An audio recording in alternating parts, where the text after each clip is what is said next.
Bom dia, meus amigos. Sejam bem-vindos aí a mais um estudo do nosso livro de Romanos. Nós vamos entrar hoje no capítulo 2. Mais uma vez eu peço que Deus abençoe, que Deus esteja auxiliando, para que esse estudo seja proveitoso, e eu fico muito feliz porque você está aqui acompanhando. E se você está aqui pela primeira vez, temos outras aulas onde nós já estudamos o capítulo 1, já fizemos uma introdução sobre o livro, então fique à vontade para participar conosco desses estudos, tá bom? Vamos entrar então aqui no nosso estudo de hoje. Nós vamos iniciar hoje então o capítulo 2 do nosso livro de Romanos. No capítulo 1, nós vimos Paulo se apresentando e traçando algumas linhas gerais que serão seguidas em toda a carta aos Romanos. Dos versículos 18 até o versículo 32 do capítulo 1, nós vimos Paulo discorrendo sobre a condenação que paira sobre a cabeça dos gentios, por Deus ter claramente se revelado a todas as pessoas e por elas terem rejeitado, entregando-se à idolatria e aos desejos pecaminosos dos seus corações. Não é difícil imaginar os judeus na igreja de Roma concordando com tudo que Paulo estava escrevendo até aqui. Eles poderiam estar dizendo: tá certo, é isso mesmo, continue lendo, os gentios merecem mesmo ser condenados. E aí a gente pode ficar se perguntando qual teria sido a reação quando a leitura continua e aí Paulo nos diz o seguinte, aqui no versículo 1 da carta, do capítulo 2 da carta aos Romanos, onde ele diz assim: portanto, você que julga os outros é indesculpável, pois está condenando a si mesmo naquilo em que julga, visto que você que julga pratica as mesmas coisas. Talvez eles tenham olhado uns para os outros e se perguntado: ué, porque enquanto Paulo descia a lei nos gentios, eles deviam se sentir todos orgulhosos, né? Eles deviam estar pensando: somos gratos por não sermos como os horríveis pecadores que você acaba de descrever. Certamente eles merecem a ira de Deus, pois não são como nós, descendentes de Abraão, povo escolhido de Deus. Mas aí Paulo começa a dizer que eles, que estavam fazendo esse julgamento sobre os gentios, praticavam as mesmas coisas que eles. Isso era praticamente impossível de um judeu admitir. Eles se julgavam moralmente superiores, porque eles tinham as leis de Deus. Então, dos versículos 1 até o versículo 16 desse capítulo 2, Paulo ele vai citar alguns pecados que não eram cometidos apenas por judeus, mas com os quais certamente eles também se identificavam. Eles, por exemplo, eles tinham a tendência de julgar os outros e de acusá-los de pecados que eles mesmos cometiam, como Jesus repreendeu eles lá no Sermão do Monte. Se você der uma olhada lá no capítulo 7, do versículo 1 ao 5, vocês vão ver isso. Então, quando olhamos com atenção para esse versículo, versículo 1 aqui do capítulo 2, nós vemos que Paulo ele começa dizendo, então, portanto. Quando ele começa com esse portanto, isso indica que os capítulos 1 e o capítulo 2 eles estão interligados. O capítulo 1 terminou denunciando os gentios que aprovavam os que praticavam os pecados que nós estudamos lá na lista descrita no capítulo 1. Isso se fala ali no versículo 32 do capítulo 1. E é evidente que os judeus eles não incentivavam abertamente a imoralidade, mas Paulo ele vai demonstrar que eles eram tão culpados quanto os gentios. Se no capítulo 1, versículo 20, Paulo diz que os gentios eles eram indesculpáveis, aqui no capítulo 2 ele diz assim, portanto, né, como nós vimos, você que julga os outros é indesculpável. Então Paulo ele vai deixar bem claro que se os gentios escolheram desobedecer, os judeus agiram da mesma forma. Pois não adianta terem recebido a lei se eles não a obedeciam. Como a gente vai ver lá no versículo 23, mais para frente, por exemplo, né, que diz ali: você que se orgulha na lei, desonra a Deus, desobedecendo a lei? Então, o problema dos judeus estarem julgando os gentios era que isso demonstrava que eles eram capazes de identificar o pecado. Né? Eles conseguiam olhar para a sociedade, olhar para os gentios e saberem que eles estavam agindo de forma errada para com Deus. E se eles identificavam, se eles sabiam o que era o pecado e que aquilo desagradava a Deus, eles não se tornavam culpados por eles mesmos cometerem também pecados? Né? Porque se você consegue identificar o que é pecado, o que você deveria fazer? Não cometer pecados. É assim que Paulo justifica dizer que eles também eram indesculpáveis. Ele continua aí. Pois está condenando a si mesmo naquilo em que julga, visto que você, que julga, pratica as mesmas coisas. Então Paulo não estava dizendo que os judeus cometiam exatamente os mesmos pecados que os gentios, como adultério ou como homossexualismo, mas ele estava dizendo que se os gentios eram pecadores, eles também eram. Os judeus também eram pecadores. É fácil a gente apontar e criticar o pecado do outro, mas é difícil enxergar os nossos próprios pecados, né? Então é como aquela pessoa que condena assassinos, que condena corruptos, mas ele não se importa em guiar o seu carro com a carteira vencida. Ele ainda vai torcendo para não encontrar um policial pelo caminho. Percebe que não há muita diferença? Portanto, em vez de se sentirem orgulhosos por serem judeus, eles deveriam se encher de humildade ao perceberem que eram tão pecadores quanto os gentios. E se Paulo disse que os gentios conheciam a sentença de Deus contra os que praticavam aquelas coisas, né, de novo citando ali o versículo 32 do capítulo 1, aqui Paulo ele diz, no versículo 2, sabemos que o juízo de Deus contra os que praticam tais coisas é conforme a verdade. Então, os judeus eles estavam julgando baseando-se na nacionalidade deles, né? O fato deles serem judeus, deles serem descendentes de Abraão, eles estavam usando isso para praticar o seu julgamento. Mas Deus não age dessa forma. O julgamento de Deus ele é de acordo com a verdade. Deus é justo, Deus ele é imparcial. Por isso, ele faz uma advertência aos judeus aqui, né? No versículo 3. Assim, quando você, um simples homem, os julga, mas pratica as mesmas coisas, pensa que escapará do juízo de Deus? Então, muitos judeus, eles realmente pensavam que estavam livres do juízo de Deus apenas porque faziam parte do povo escolhido, apenas por serem descendentes de Abraão. E Paulo, que amava os judeus imensamente, ele estava tentando alertar eles de que somente por serem judeus, eles não estariam livres da ira de Deus. Então, o fato de terem recebido a lei de Deus não os ajudava em nada se eles não obedeciam essa lei. Na verdade, muito pelo contrário, porque isso tornava eles ainda mais responsáveis pelos pecados que eles cometiam. E eu espero que todos aqueles que se identificam como cristãos, ou como crentes, ou evangélicos, tenham consciência disso. O fato de vocês passarem a vida toda frequentando prédios de igreja, a vida toda ouvindo mensagem e estudos sobre a Bíblia, só isso não garante a salvação de vocês.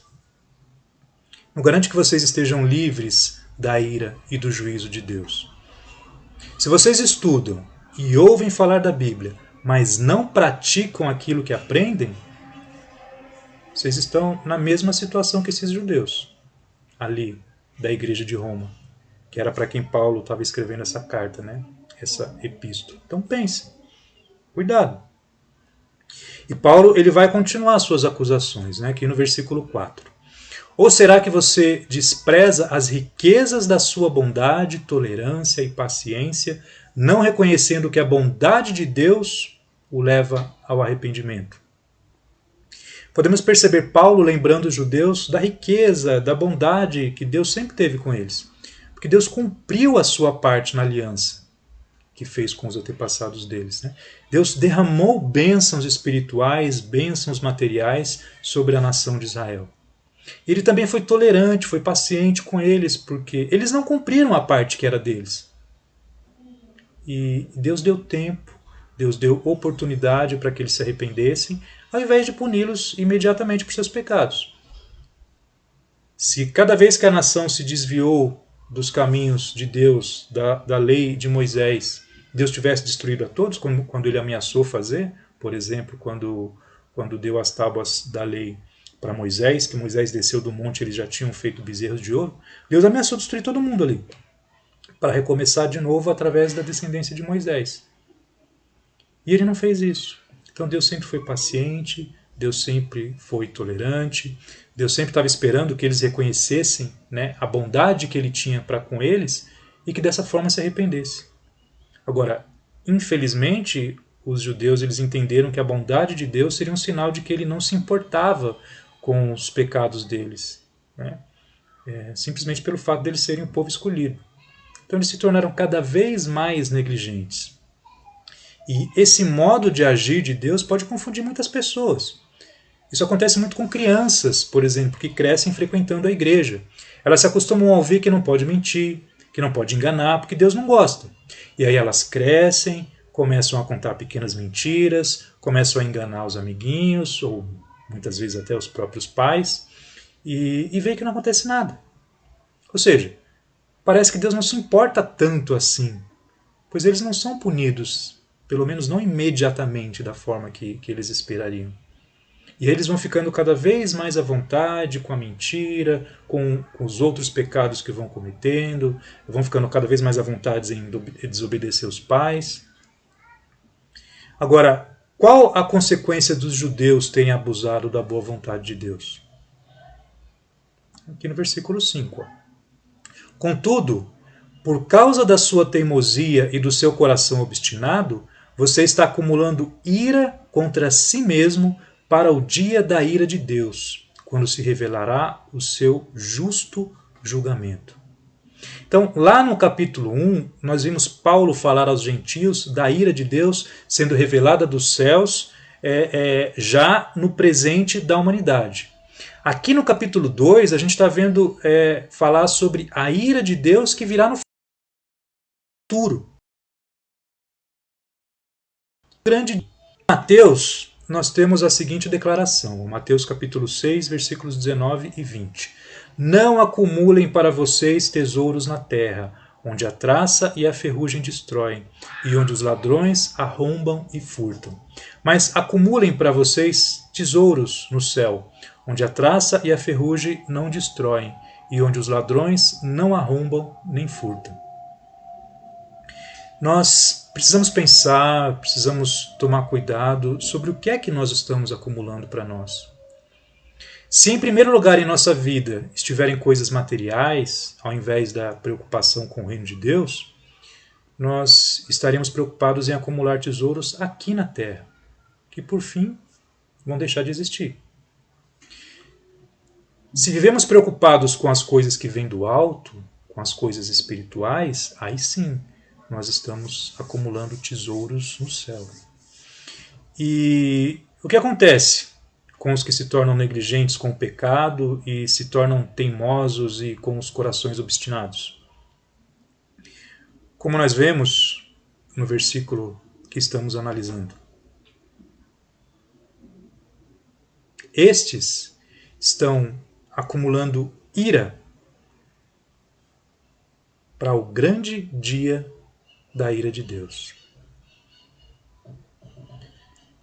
Não parece irônico que no dia do juízo, que vai ser um dia repleto da ira de Deus, onde Deus vai descarregar toda a sua ira, e essas pessoas estão justamente acumulando ira para si mesmos.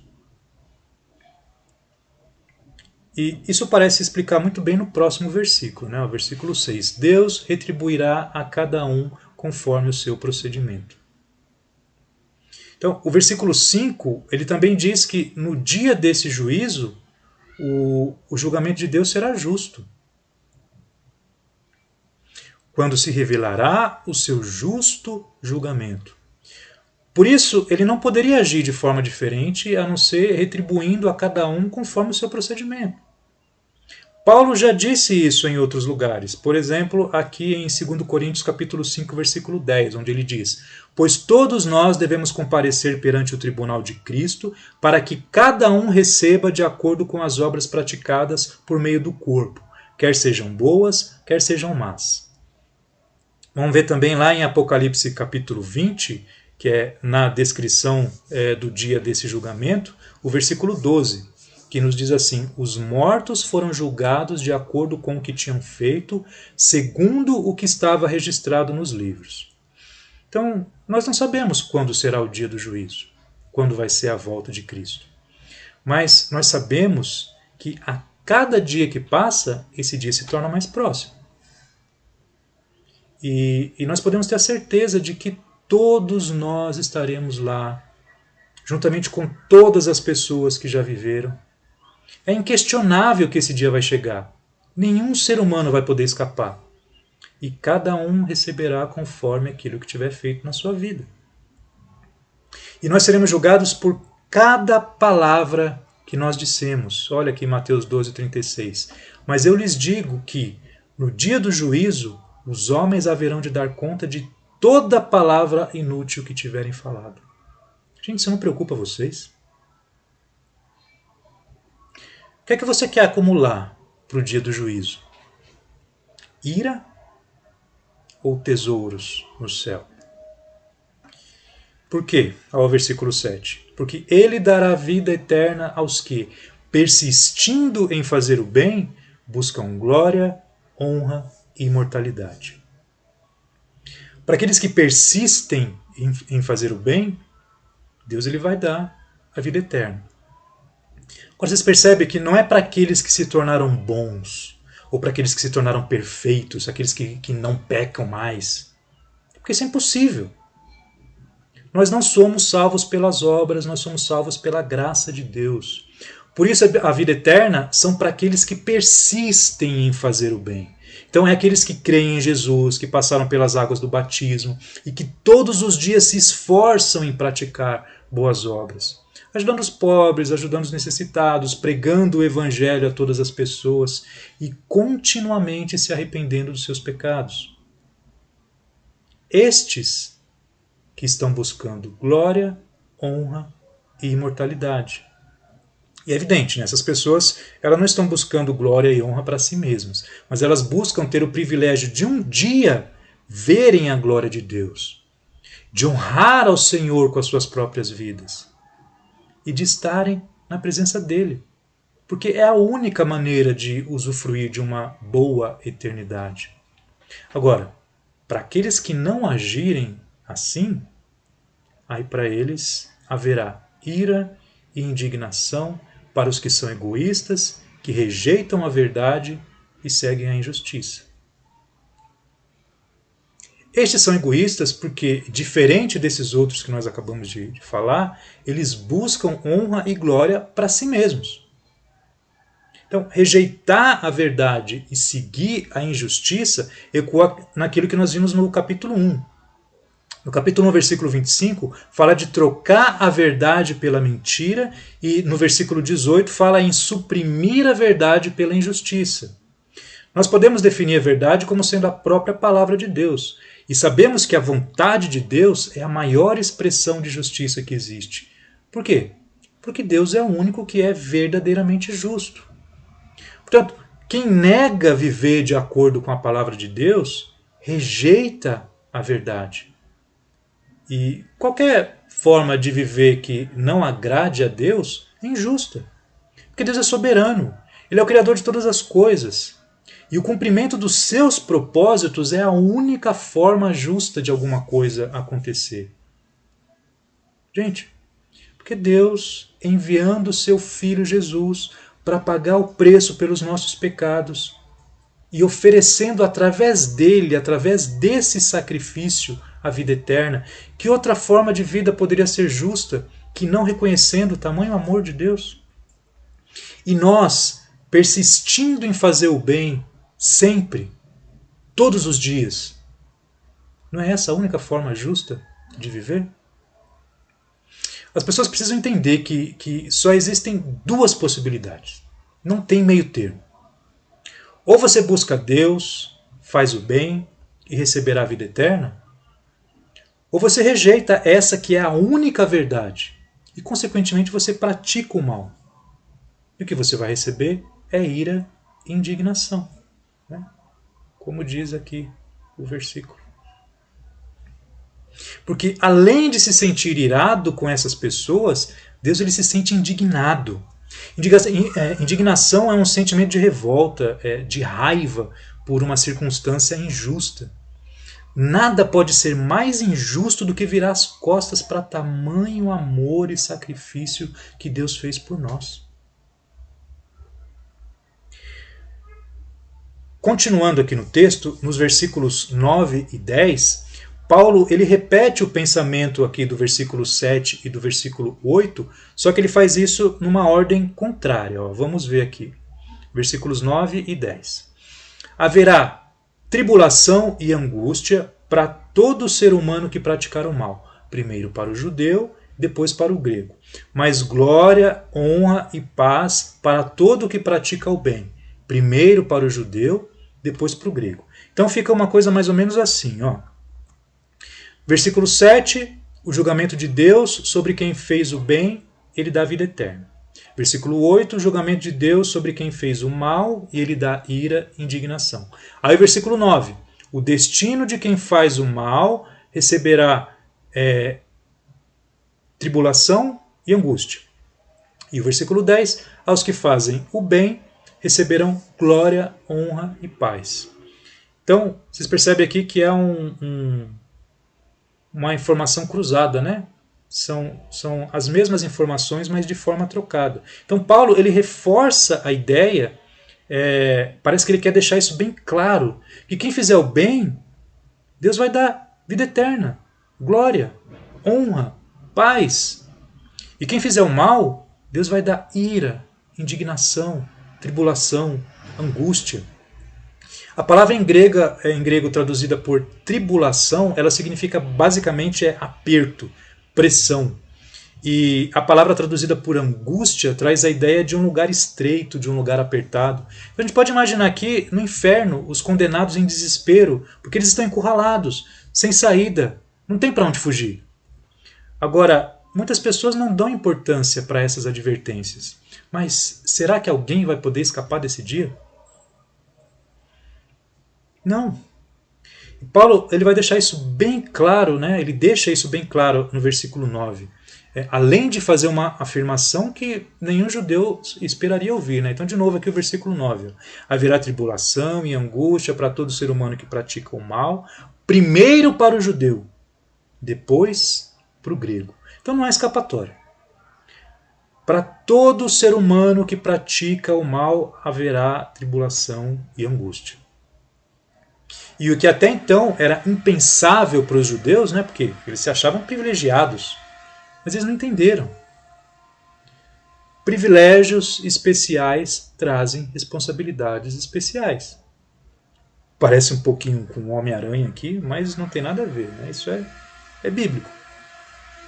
E como eles rejeitavam a verdade, além de não se livrarem do juízo, eles serão os primeiros na fila diante do trono de Deus.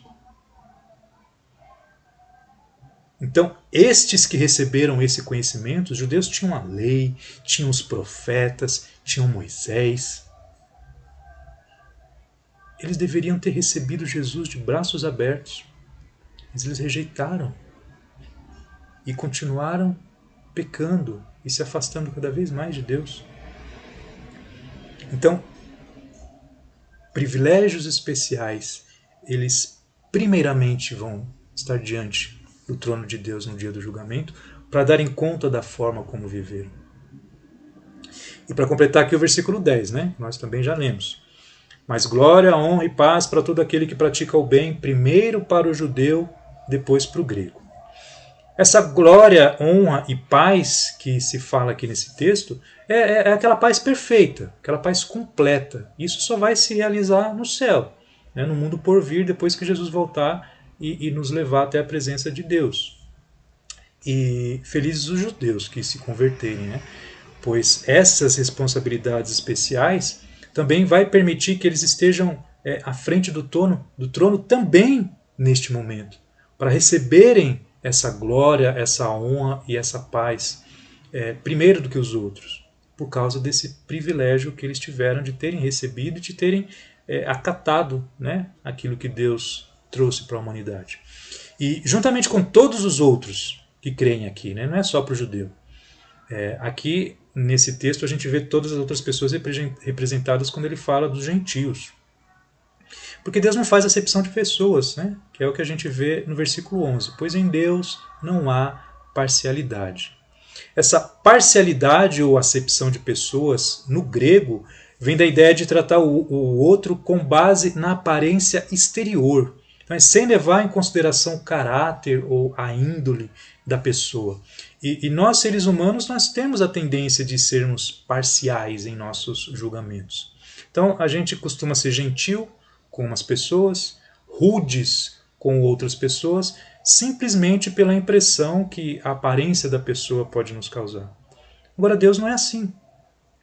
E a Bíblia é clara nisso, em diversas partes. Né? A gente pode olhar, por exemplo, Deuteronômio capítulo 10, versículo 17, que diz: pois o Senhor, o seu Deus, é o Deus dos deuses e o soberano dos soberanos, o grande Deus, poderoso e temível, que não age com parcialidade nem aceita suborno. Que passagem poderosa, né? Uma passagem muito bonita essa. Mas também aqui no Novo Testamento, em Atos, capítulo 10, versículo 34 e 35. Ó. Então Pedro começou a falar: agora percebo verdadeiramente que Deus não trata as pessoas com parcialidade, mas de todas as nações aceita todo aquele que o teme e faz o que é justo. Então Deus, ele age de acordo com aquilo que nós realmente somos. E ele é o único que pode agir dessa forma, porque só ele conhece as intenções dos nossos corações. Para nós, alguém pode parecer que está fazendo uma boa ação. Né? A gente olha aqui e fala: nossa, como aquela pessoa é boa. Mas só Deus conhece a motivação por trás daquilo que ela está fazendo. Então, em última instância, somente Deus pode fazer um julgamento justo e imparcial. A gente tem que se esforçar para fazer o melhor que nós pudermos. Por isso temos que ter muito cuidado quando fazemos um julgamento. A gente tem que colher o maior número de informações possíveis para não fazer um julgamento de qualquer jeito, mesmo porque a palavra também diz que nós seremos julgados da mesma maneira que nós julgamos os outros. Então temos que tomar muito cuidado com isso. E nos versículos seguintes, Paulo ele vai demonstrar essa imparcialidade de Deus, né? Aqui no texto que nós estamos estudando hoje. Então, versículo 12. Todo aquele que pecar sem a lei também perecerá. E todo aquele que pecar sob a lei, pela lei será julgado. Então, ele começa dizendo: todo aquele que pecar sem a lei também perecerá. É a primeira vez que Paulo usa a palavra lei aqui nessa carta aos Romanos. E essa palavra ela vai ser muito importante no restante da carta. Né? Nós vamos voltar a isso várias vezes. E aqui se refere à lei de Moisés. Tá? Então aqui uma imagem interessante, né, de Deus escrevendo com o dedo nas tábuas da lei. Então, todo aquele que pecar sem lei refere-se aos gentios, que não tinham a lei escrita de Deus.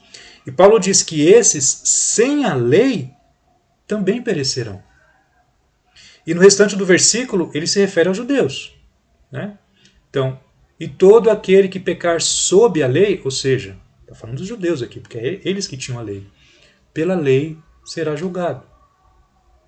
Então, ele vai deixar isso bem explicado no versículo seguinte, versículo 13. Porque não são os que ouvem a lei que são justos aos olhos de Deus, mas os que obedecem à lei. Estes serão declarados justos. Então, os judeus eles aprendiam a lei ouvindo aos sábados nas sinagogas, né? Era sempre lida a lei. E Paulo ele está dizendo que apenas ouvir a lei não é o suficiente, mas que é preciso praticar, é preciso viver aquilo que se aprende. E isso parece ser uma coisa bem importante para Deus, porque no Novo Testamento ele também deixa isso bem claro, né? Por exemplo, aqui em Tiago capítulo 1, versículo 22. Sejam praticantes da palavra e não apenas ouvintes, enganando-se a si mesmos. Então é evidente que isso servia para os judeus daquela época, na cidade de Roma. Agora isso serve igualmente para os cristãos hoje em dia. Serve de alerta para todos. Como eu disse já, muitas pessoas podem frequentar prédios de igreja todos os domingos, pode ouvir sobre o Evangelho, sobre Jesus. Agora, se não forem praticantes daquilo que ouvem, se não viverem aquilo que deveriam estar aprendendo, não vai ser suficiente. Isso é um alerta. Todos deviam pensar nisso. Gente, nós já estamos aqui com 30 minutos de aula, um pouquinho mais, e a gente vai precisar examinar os próximos 2 versículos de uma maneira especial. Então, eu vou deixar para lidar com esses 2 versículos na próxima aula, né? A gente continua daqui, para que eu não faça de forma correndo, para que a gente possa absorver todas as informações. Como eu disse, esse é um estudo aprofundado, nós estamos mergulhando na carta, em cada trecho, em cada versículo, muitas vezes em cada palavra.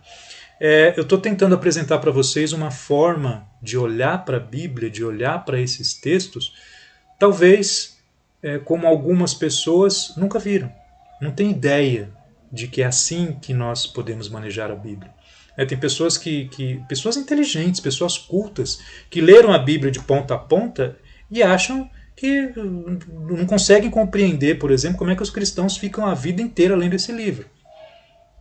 É porque não compreenderam. Você não lê a Bíblia como você lê um outro livro histórico qualquer.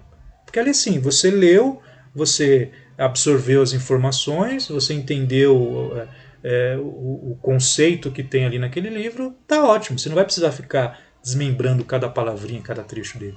A Bíblia não. A Bíblia, Deus fala conosco através de cada parte dela. Então nós temos sim que fazermos um esforço para lermos a Bíblia toda, né? Pegarmos um capítulo inteiro por dia, ler os evangelhos todos de forma corrida. É preciso fazer isso. Mas não é só isso.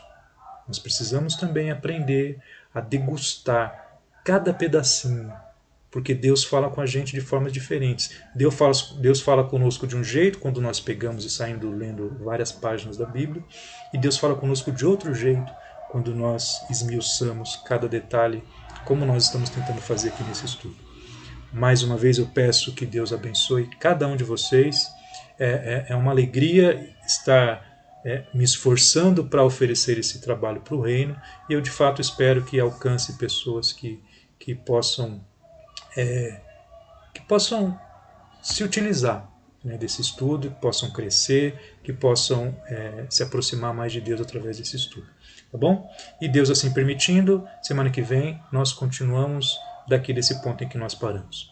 Que Deus abençoe a todos.